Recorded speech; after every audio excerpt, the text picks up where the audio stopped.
Boston University's Center for Psychiatric Rehabilitation's goal is to connect our viewers with supportive resources in the community and to help individuals enhance their career development and overall well-being. Everyone can be successful with the right support.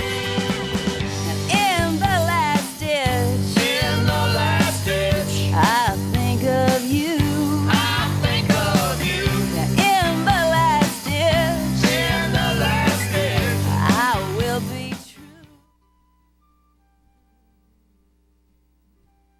Good afternoon and welcome to Employment for All. My name is Kimberly Bissett and I'm here to help you get a job, change jobs, or advance in the job you currently have. We're very excited today to have on Employment for All two very distinguished guests. We'd like to welcome Barbara Leadholm. She is the Commissioner of the Department of Mental Health, and Joan Mikula. She is the Assistant Commissioner of the Department of Mental Health. Welcome. Thank you. Well, let's start off with a little bit. Tell us about yourself. Sure. Well, first of all, Kim, I do want to thank you so much for the opportunity to join your show. I started out in the field as a psychiatric nurse and worked in a neighborhood health center that really focused on children and families. And so as I developed my career, I certainly have thought about mental health needs of all people, but have a particular interest in children, young adults. And frankly, probably the best experience for me is I'm the mother of 3 boys who are now grown up. And I think that kind of personal, professional challenge has really given me an opportunity as commissioner to bring together my clinical understanding, my commitment to kids and families, and then personally, I know how challenging and how wonderful children can be. That absolutely epitomizes it, absolutely. Yes. Very good. Well, welcome. Joan, would you like to tell us a little bit about your background? I would, but let me first say it's great to be here knowing how committed you are to this issue and this population. Thank you. I've actually been at the Department of Mental Health overseeing child and adolescent services for 25 years. And I've watched lots of kids grow up. We obviously provide significant services. We want to be sure as our children become adolescents and our adolescents become young adults that they're prepared to succeed. So the interest in this topic comes from that next and last phase of growing up and succeeding. Prior to DMH, I actually ran a mental health center and was a school teacher and worked in the juvenile justice system and did work in the child welfare system.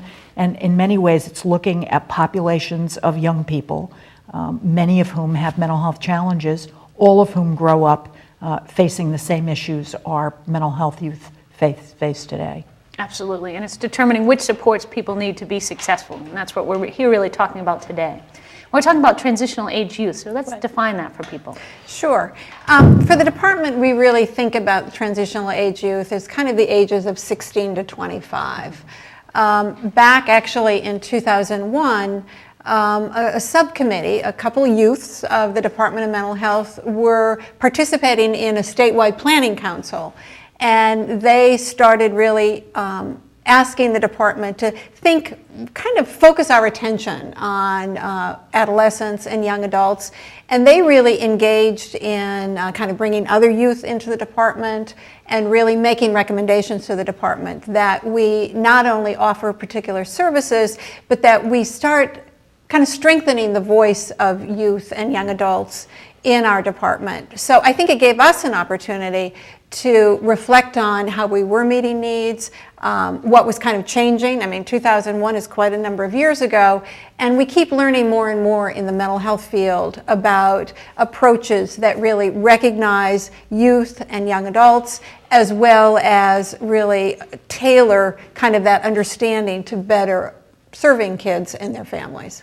Absolutely, absolutely. You know, one of the things worth noting, so many of our youth feel that they're alone. Yes. And there's no company. Recent research shows that about 24% of youth between the ages of 18 and 30 experience some kind of a significant mental health issue during that time period. So we're looking at an age range where they're in the move toward independence. Right. And in any youth's search for their place in the world beyond the family, challenges emerge. And I think we have to keep remembering that youth with mental health challenges are youth first. Yes, They're young correct. adults first. They happen to have a mental health issue that needs to be addressed, but they're youth first, and their needs are no different than that of every other person between the age of 16 and 25 or 19 and 30 that we see in our communities and in our world. Absolutely. They care about the same things. That's right. I just sat with a youth today, and I said, well, what are the questions people ask you? I said, do they ask you, who are you seeing or where are you working? And they asked me where I go to school, and they asked me where I'm working. And she said, I kind of feel out of step with the rest of everybody else. I kind of feel, she said, like a loser, because I'm not engaged, and I can't answer those two activities well. And I said, well, if we can start, we can get you some more clarity to find out what you can do. And I said, it's not going to happen overnight. It's going to be a process, but we can help you step through it. And you could see the smile kind of emerge a little bit, like there was a little bit of hope. And we talked about, you like working with animals. Well, let's see if we can build from there. So helping them start. So let's talk about this, kind of an educational and an employment focus. Joan, do you want to speak to that a little bit? Well, I think, the job of youth, you said this well, the job of youth is education and employment. That will determine success in the world. Yes. When we look in Massachusetts at the 10th grade MCAS scores, the majority of the youth who are not successful are those with behavioral health challenges. Yes. Across this country, the youth who are high school dropouts are predominantly youth who are experiencing behavioral health challenges.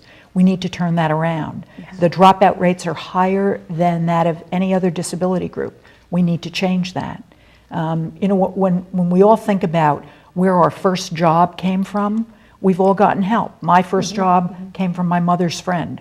My son's first job came from my friend. What we need to do as youth are on the cusp of employment is be the friend that needs to perhaps understand a little more about what the mental health challenges are and guide them in directions where they can be successful. Absolutely. That's terrific. Because you think about that, 9 out of 10 people get their jobs through networking. That's right. And a lot of we have to build the networks of our youth and build opportunities for them to really be successful. And that's a critical piece of thinking about how do we move these young adults forward. Absolutely.